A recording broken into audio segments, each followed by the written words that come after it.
আসসালামু আলাইকুম, channel to নিউজে স্বাগতম। সঙ্গে আছি আমি শায়লা শারমিন। রাজধানীর তুরাগ দলিলপাড়ায় এএম স্কুল অ্যান্ড কলেজের 2025 শিক্ষাবর্ষের এসএসসি পরীক্ষার্থীদের মিলাদ ও দোয়া মাহফিল অনুষ্ঠিত হয়েছে। মঙ্গলবার সকালে বিদ্যালয় প্রাঙ্গণে অধ্যক্ষ জাকিয়া সুলতানা উষার সভাপতিত্বে দোয়া মাহফিল অনুষ্ঠানে প্রধান অতিথি হিসেবে উপস্থিত ছিলেন এএম স্কুল অ্যান্ড কলেজের পরিচালক এবং তুরাগ থানা বিএনপি সাবেক যুগ্ম সাধারণ সম্পাদক আবু তাহের খান আবুল। আমরা দোয়া করি তোমরা যাতে সকলে ভালো ফলাফল করতে পারো তার জন্য। আর তোমরা যে যতটুকু সিলেবাস শেষ করেছ, যে যতটুকু প্রস্তুতি নিয়েছ, তোমাদের ফলাফল তোমরা ততটুকুই পাবে। তারপরেও তোমরা যে প্রস্তুতি নিয়েছ, সেই প্রস্তুতির জন্য সেটা যাতে সম্পূর্ণটুকু তোমরা তোমার প্রস্তুতি অনুযায়ী তোমরা যাতে ফলাফল করতে পারো, তার জন্য মুরব্বীদের দোয়া, বাবা মার দোয়া, শিক্ষকদের দোয়া এবং এলাকাবাসীর দোয়া, সকলের দোয়া তোমাদের প্রয়োজন। তোমাদের কিন্তু কোনো রকম সুযোগ তোমাদের হলে দিবে না, যে আগে যেরকম হলে যাইতে পারলেই পাস, এই সুযোগ কিন্তু নেই। তোমরা তোমাদের মতো প্রস্তুতি নিয়ে যাবা, অবশ্যই যাতে তোমরা পড়ে লিখতে পারো সেই প্রস্তুতি অবশ্যই নিয়ে যাবা। তোমাকে হেরে যেতে চলবে না, তোমাকে তোমার কাঙ্ক্ষিত লক্ষ্যে পৌঁছানোর জন্য, তোমাকে জয়ের জন্য তোমাকে শেষ পর্যন্ত লড়তে হবে, তাহলে জয় অবশ্যই তোমার কাছে আসবে। মেধা শ্রম কখনো তোমার সাথে বিক্রি করে না।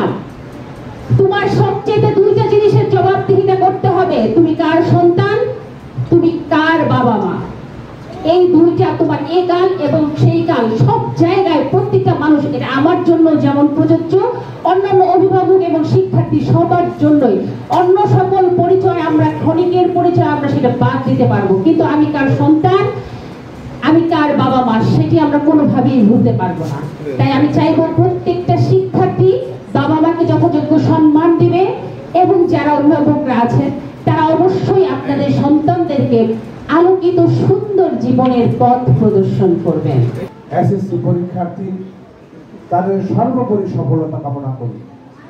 সফলতা এই জন্যই কামনা করি, তোমরা যে প্রতিষ্ঠানে অধ্যয়নরত ছিলে, সময়ের প্রয়োজনে আজকের এএম স্কুল অ্যান্ড কলেজের পরিচালক আবু তাহের খান আবুল, যখন ওই এলাকায় কোনো শিক্ষা প্রতিষ্ঠান ছিল না, এই এলাকার ছাত্রছাত্রীরা প্রায় 3 কিলোমিটার হেঁটে গিয়ে শিক্ষা লাভ করত। এই দলিলপাড়া গ্রামে তার পিতার নামে প্রতিষ্ঠা করেছেন। বিশেষ অতিথি হিসেবে উপস্থিত ছিলেন বাংলাদেশ জাতীয়তাবাদী স্বেচ্ছাসেবক দল নির্বাহী কমিটির সাবেক সহসভাপতি আলহাজ জামির হোসেন। এছাড়াও আমন্ত্রিত অতিথি হিসেবে তুরাগ থানা বিএনপির নেতা কফিল উদ্দিন, মোহাম্মদ আলী, আসাদুজ্জামান, মইনুল ইসলাম, আলী আহমেদ মুকুল, আশরাফ খান, জালাল হোসেন খান, শওকত হোসেন সহ অভিভাবক এবং ছাত্রছাত্রী উপস্থিত ছিলেন।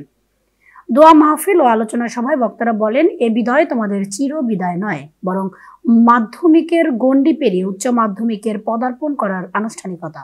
তোমাদের জীবনের লক্ষ্য স্থির করে অধ্যাবসায় চালিয়ে যাওয়া। তোমরা একদিন সফলতা অর্জন করে মা বাবা ও শিক্ষকদের স্বপ্ন পূরণ করবে। আলোচনা সভা শেষে ছাত্রছাত্রীদের কল্যাণে বিশেষ দোয়া, মোনাজাত এবং মিষ্টি মুখ করানো হয়। সমস্ত